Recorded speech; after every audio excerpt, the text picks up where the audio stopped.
મહારાષ્ટ્રમાં 15 ઓક્ટોબરે વિધાનસભાની ચૂંટણી છે। ત્યારે મહારાષ્ટ્રમાં વિધાનસભાની ચૂંટણીમાં 288 સીટોમાં સીટ ફાળવણીના મુદ્દે બંને યુતિઓમાં ભંગાણ પડ્યું છે।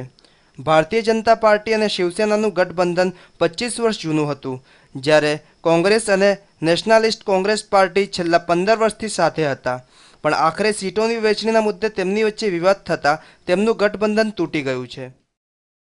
आज राष्ट्रवादी कांग्रेस की ओर से जो पिछले 15 साल से हमारा गठबंधन चल रहा है, उस गठबंधन को समाप्त करने की घोषणा हुई।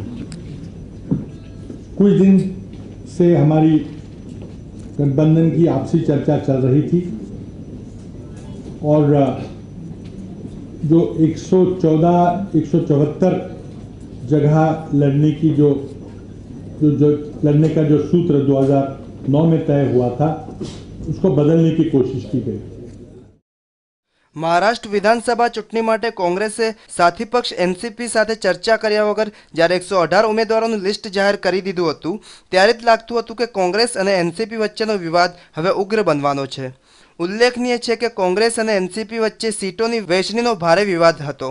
હકીકતમાં એનસીપી 288 સીટમાંથી અડધી એટલે કે 144 સીટની માંગણી કરી હતી, પણ કોંગ્રેસ 124થી વધારે સીટ આપવા તૈયાર ન હતી, જેના કારણે તેમના 15 વર્ષ જૂના ગઠબંધનનો અંત આવી ગયો હતો।